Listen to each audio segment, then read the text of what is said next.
ಪುತ್ತೂರಿನಲ್ಲಿ ಹಾಲಿ ಶಾಸಕ ಅಶೋಕ್ ಕುಮಾರ್ ರೈ ಮತ್ತು ಬಿಜೆಪಿ ನಡುವೆ ಅಕ್ರಮ ಸಕ್ರಮ ವಿಚಾರದಲ್ಲಿ ಮಾತಿನ ಸಮರ ತಾರಕಕ್ಕೇರಿದೆ.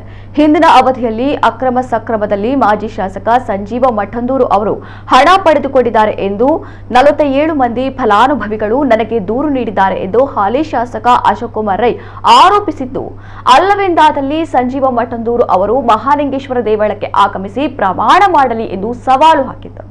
ಇದಕ್ಕೆ ಪ್ರತಿ ಸವಾಲು ನೀಡಿರುವ ಬಿಜೆಪಿ ಪ್ರಮಾಣಕ್ಕೆ ಮಾಜಿ ಶಾಸಕರು ಸಿದ್ಧರಿದ್ದಾರೆ. ಅಶೋಕ್ ರೈ ಅವರು ಪ್ರಮಾಣಕ್ಕೆ ಸ್ಥಳ ಮತ್ತು ಸಮಯ ನಿಗದಿಪಡಿಸಿ ಬರಲಿ ಎಂದು ಪ್ರತಿ ಸವಾಲು ಹಾಕಿದ್ದಾರೆ.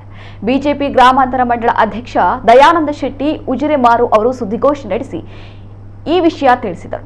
ಶಾಸಕರು ಗಾಜಿನ ಮನೆಯಲ್ಲಿ ಕುಳಿತು ಇನ್ನೊಬ್ಬರಿಗೆ ಕಲ್ಲು ಹೊಡಿತಾ ಇದ್ದಾರೆ. ಅವರ ಜಾತಕ ನಮ್ಮಲ್ಲಿಯೂ ಇದೆ. ಸಮಯ ಸಂದರ್ಭ ಬಂದಾಗ ಅವರ ಜನ್ಮ ಜಾಲಾಡಿಸುವ ಕೆಲಸ ನಾವು ಮಾಡುತ್ತೇವೆ ಎಂದು ಪ್ರತಿ ಸವಾಲು ಹಾಕಿದರು. ಶಾಸಕರೊಂದು ಪತ್ರಿಕಾ ಹೇಳಿಕೆ ಕೊಟ್ಟರು. ನಮ್ಮ ಕಳೆದ ಅವಧಿಯಲ್ಲಿ ನಮ್ಮ ಶಾಸಕರು ಬಹಳಷ್ಟು ಅಕ್ರಮ ಸಕ್ರಮಗಳಲ್ಲಿ ಭ್ರಷ್ಟಾಚಾರವನ್ನು ಮಾಡಿದ್ದಾರೆ, ಬೇರೆ ಬೇರೆ ಆರೋಪಗಳನ್ನು ಮಾಡಿರುವಂಥದ್ದನ್ನು ನೀವು ಕೇಳಿದ್ದೀರಿ. ಸರಿಸುಮಾರು 47 ಜನರನ್ನ ನಾನು ಕರ್ಕೊಂಡು ಬರ್ತೇನೆ, ನನ್ನೊಟ್ಟಿಗೆ ಬಂದು ಅವರು ಮಾತಾಡಿರುವಂಥ ನನ್ನ ದಾಖಲೆ ಉಂಟು, ಅವರನ್ನು ಕರ್ಕೊಂಡು ಬರ್ತಾರೆ ಅನ್ನುವ ರೀತಿಯಲ್ಲಿ ನಮ್ಮೊಬ್ಬ ಮಾಜಿ ಶಾಸಕರು. ಹಾಗಾದ್ರೆ ನಾವೊಬ್ಬ ಪ್ರತಿಪಕ್ಷದಲ್ಲಿ ಇದ್ದುಕೊಂಡು ಜನಸಾಮಾನ್ಯರಿಗೆ ಆಗಿರುವಂತಹ ತೊಂದರೆ ಬಗ್ಗೆ ಮಾತಾಡಬಹುದು ಅನ್ನುವ ರೀತಿಯಲ್ಲಿ ಈ ಶಾಸಕರ ವರ್ತನೆ ಅಂತ ನಮಗೆ ಸಂಶಯ ಕಾಣ್ತಾ ಉಂಟು. ಕಳೆದ ಒಂದು ವಾರದಿಂದ ಅಲ್ಲಿ ತಹಸೀಲ್ದಾರರು ಇಲ್ಲ. ಇಡೀ ಜನ ಯಾವ ರೀತಿ ಕಷ್ಟಪಡ್ತಾ ಇದ್ದಾರೆ ಅನ್ನೋದರ ಬಗ್ಗೆ ನಮಗೆಲ್ಲ ಗೊತ್ತುಂಟು.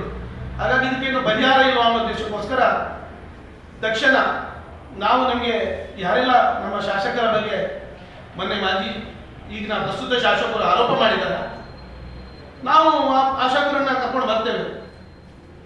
ಯಾರು ಅವರು 47 ಜನ ಅಂತೇಳಿ ಉಲ್ಲೇಖ ಮಾಡಿದ್ದಾರೆ, ಅವರನ್ನು ಕರ್ಕೊಂಡು ಬರಲಿ. ಯಾವುದು ಜಾಗ ಎಲ್ಲಿ ಅಂತ ನಾವು ಅದಕ್ಕೆ ಸಿದ್ಧರಿದ್ದೇವೆ. ನಮ್ಮ ಶಾಸಕರ ಬಗ್ಗೆ ಮತ್ತು ನಮ್ಮ ಅಕ್ರಮ ಸಕ್ರಮದ ಸಮಿತಿಯ ಕಳೆದ ಬಾರಿ ಯಾರೆಲ್ಲ ಜವಾಬ್ದಾರಿ ಕೆಲಸ ಮಾಡಿದ್ದಾರೆ ಅವರ ಬಗ್ಗೆ ನಮಗೆ ನಂಬಿಕೆ ಉಂಟು, ವಿಶ್ವಾಸ ಉಂಟು, ಅವ್ರನ್ನ ಕರ್ಕೊಂಡು ಬರ್ತೇವೆ.